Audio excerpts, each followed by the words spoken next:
Hi there, this is Moon Manuscript, and I'm R.K. Thorne, author of romantasy and space opera, and still recovering from Halloween, so I couldn't quite let go of the glasses. But today I wanted to talk about creating your own pre-writing ritual. I know a lot of people are digging into in November the what used to be National Novel Writing Month or Novel November.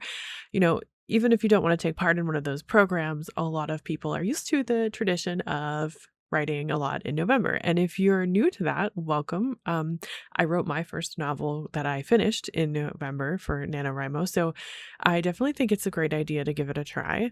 And today I wanted to talk about something that I think has helped me make consistent progress when I'm writing. And when I stop doing it, I usually regret it. And that is creating your own pre writing ritual. So, part of why I think it's really good to have a creative writing ritual is that it can help you mentally transition from, the boring, mundane world into the world that you want to create.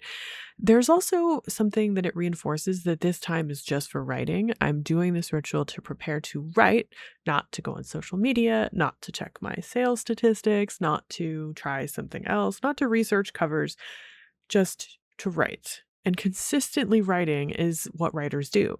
It's what makes us a writer is writing. So it's really easy to get distracted by all of the world building or marketing or research or social media activity and not actually make progress on your real book. So having something that grounds you in the here and now and says, this is the time for writing is really helpful. Another one is something that can get you into that mental headspace of being creative and the type of world that you want to write about. So I write a lot of romantasy and space opera. So that is a magical other world, a world where there is maybe science that we don't currently have and can't be explained, where there's more adventure in our everyday life than maybe we might normally encounter. Hopefully. And so I think that, getting you into a space of imagining a new type of way of being is something that can be a little bit tricky. And so, I mean, maybe it's not tricky for you, but it's tricky for some people.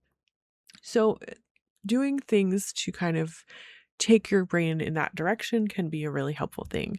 And another really good reason to have a pre-writing ritual is that it creates a different energy from whatever you walked away from. So maybe you were just doing the dishes and you're still in kind of that ho hum, I need to get this done kind of mode. And even if you are excited to get into your fantasy world, you may not have switched into the mindset of what your character is like. So maybe you have something that helps you do that. So here's some examples. One is lighting a candle. I love lighting a candle because it sort of brings some life to the space. It feels very romantic and like, oh, I'm a writer in a closet with a candle, but also, it's like a continuously burning thing that kind of reminds me that while the candle's burning, I'm supposed to be writing. And also I don't want to burn a candle for like 5 minutes, right? I'm going to burn the candle for like an hour or two and really enjoy myself. And I do think writing should be fun. Obviously, it's not always fun. Sometimes it's a pain in the butt, but it should be something that you're doing that feels really good for you. Um, Another one could be a simple kind of cleansing energy moment. So it could be ringing a bell, it could be clapping your hands and saying, like, I'm taking ownership of this space. I am doing this. And right now, let's change over from what was before. And this bell ringing will clear the air and make a new energy. If you're not into something like that, you could have some things in your space that make you feel really good. So, like snuggling with a really cozy blanket. I think I have mine down here. So snuggling with a really cozy blanket can make you have sort of a different association that I want to go and sit in my writing space and feel really good about it and also just get cozy and get working. You could have a musical playlist that's always what you play before you start writing. Maybe it's a 3-song countdown, or maybe it's a random shuffle of songs that remind you of your work in progress.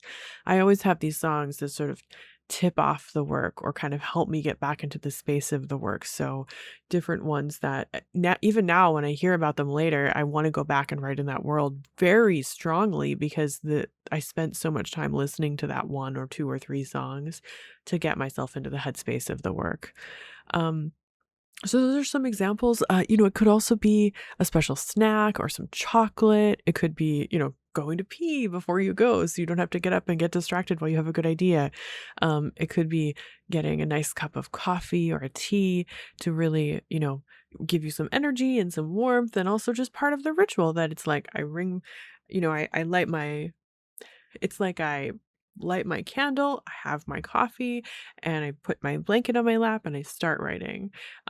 I also really like to look at art. So what my personal pre-writing ritual is that I like to light a candle. I usually have a coffee with me, although that's true like 100% of the day.